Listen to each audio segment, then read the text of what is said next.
with Crystal Walker and Phoebe Thompson today, and we're going to talk about their book, Dead in D.C., and some topics like the legalization of marijuana, Christie, and Rob Ford, among other topics. And so, first of all, though, I'd like to ask both of you for some information about the book, Dead in D.C. Um, could you please tell Sure. our... So do you want to start? Thank you so much again for having us today, Douglas. It's a privilege to be here with you. DC was originally begun as a blog. Phoebe and I happened to be neighbors just outside of Washington, D.C., and we started writing back and forth with one another. And it was actually Phoebe who said, "You do really good email, and you should do something with it." So we started to blog first, and then decided to turn what we considered some pretty ordinary situations to novel form. Maybe you can take it from there. Sure. You know, when Crystal says ordinary, we really issues of marriage, money, and manners in Washington, D.C. Our book is a little we poke fun at everything, including ourselves, and we just write about, you know, the sort of petty local politics that go on, and any kind of stuff where people, you know, campaigning to put in speed bumps and people who are really against it, and in our book, you know, this all gets heightened to the degree where someone's pet gets buried under a speed bump as an act of revenge, and we have some, you know, issues with getting your kids into the same private school as the president's kids. That's another big plot line in the book, because we were running it right when, you know, the were you know, coming down and being elected, and it was just amusing to watch what the lengths that people would go to try and get their kids into the same school as the Obama girls. So we've written about that too, and it really just sort of everyday life, fly on the wall picture of you know, living in sort of this town where people have high pressure jobs, often very prestigious jobs, but you might be sitting next to them. Crystal was just telling me game, and you know, your fellow parent is, you know, chairman of the SEC. Just saying, theoretically not necessarily true, but it's sort of fun.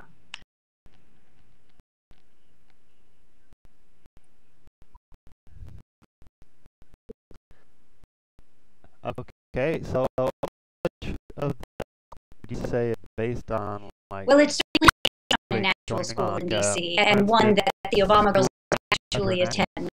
Really, in D.C., there are several very prestigious private schools that parents clamor to get their kids into.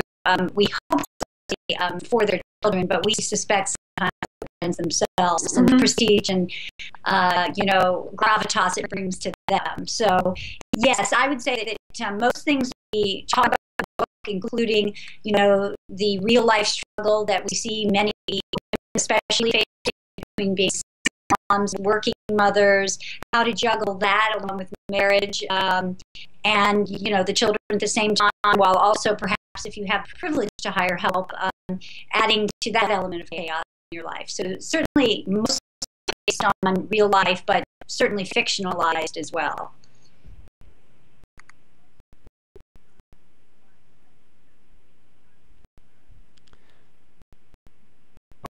So what sort of audience do you think would be interested most in your book? And I know you said you've made before that the book right now, but you are going to have it out in... I'll let you take it.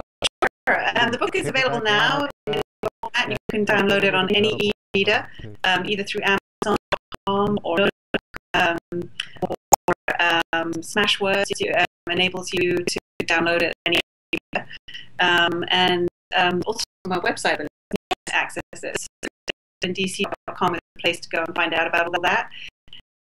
And, we have the paperback book.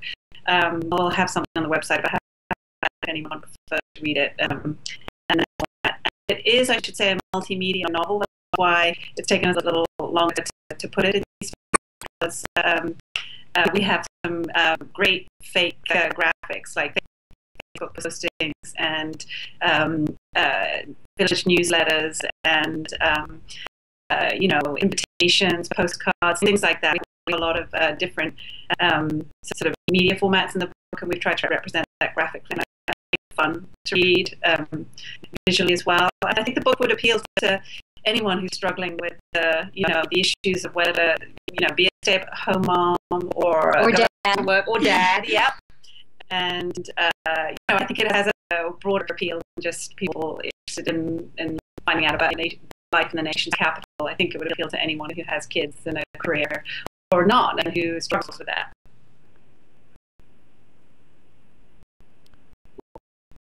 The price varies on different sites. I think it's a little more if you download it. For instance, it's a pretty good deal. I would say anywhere from $1.99 to $2.99 to get the book.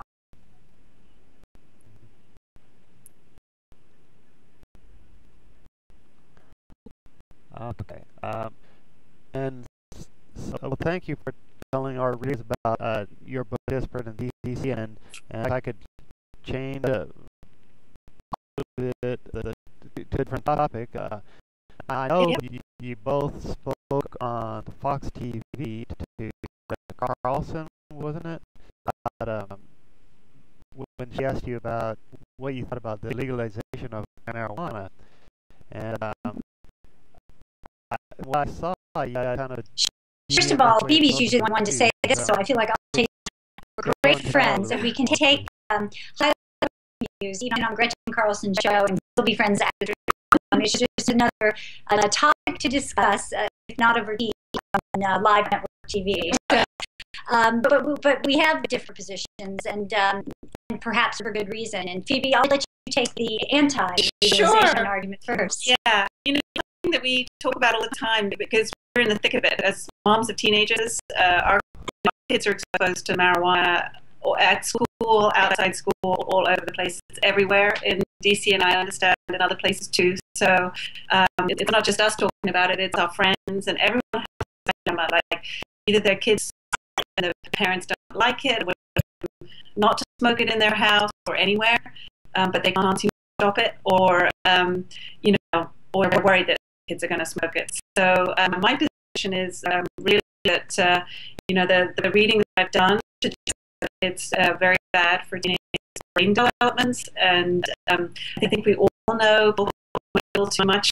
when they were young and got dependent, at the least psychologically dependent, and they have never fulfilled their potential as a result.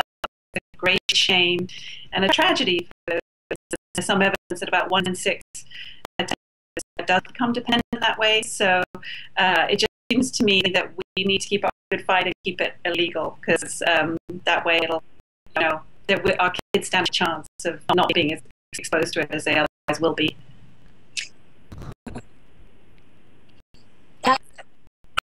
Yes. Well, I think Douglas, thanks for asking. Is well, first of all, I wish I could say I hadn't lived up to my potential because of over-reliance. I dare say that Phoebe and I may be the only people, living in this neighborhood who don't actually know how to get it. We do see that it's more easily available to most teens than, say, alcohol, which is obviously more regulated. It's legal. So my view really is not our kids should puff away, but rather that we should have age restrictions around it legal so that we can pay more attention to the source and who gets their hands on it. So certainly I think our goal here is the same, which is keep it out of the hands of kids. I do think that Phoebe does think it's probably not particularly good for anyone, but I think that's probably the case for all, and certainly tobacco as well. And of course with marijuana, as I mind, there is known to be some medicinal effects, and in the long run, legalization might lead to less use. Of course, I think we have to have good studies around that, and the only study I've seen is one from Europe, in Portugal, that showed 8 years after the legalization of marijuana, some other drugs, all drug use actually declined. So I think it's achievable. It would help us keep marijuana out of the hands of our kids, and I think that should be our goal.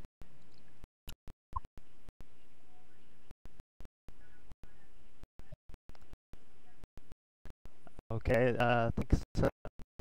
You both have a very valid and interesting view on that. And now I'd talk just briefly about Christie. I don't know if you've read about him or to discuss him much, but and, do you think that he maybe hurt his chances? I personally think he has, and I'm somebody who leans more conservative than Crystal naturally, but I feel like using or abusing his power in that way, even if he claims not to have any knowledge of it, the fact that he would hire others who would down 2 lanes to get the local mayor is really shocking and abhorrent to me. It seems like a classic abuse of power. And interestingly, although I may be more liberal, I find Christie far more interesting as a character now than I ever did before. And first of all, we are talking about, you sort of expect that kind of behavior, and it actually gives me a sense that he has more gravitas before. Really? Probably a ridiculous position in the extreme, and no one will share my opinion, but sort of this must be standard operating procedure in New Jersey, or really almost anywhere, because my belief is people in positions of authority and power probably abuse their power all the time. It's rarely that we catch them doing it, and then we all act. So maybe in little ways, and really this is a petty way, because think of the people in traffic, if you were one of those inconvenient movies, right? It's a terrible thing. So I find it certainly more amusing and entertaining these days, and I'm certainly paying more attention. So he may have become the president, but he may be able to do better in New Jersey now. Yeah, I mean, business as usual. Yeah.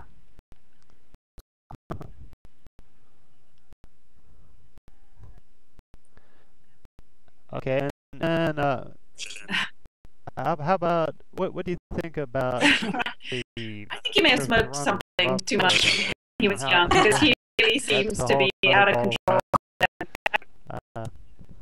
I haven't played too attention to the story, but I've heard from people who what he said is almost unbelievable about, and I can't believe his wife puts up with it just because of the embarrassment factor. But it's interesting that there are all these public figures who have these really outrageous personal foibles that maybe they could have got away with in the past and pre-internet age, but now it's all out there.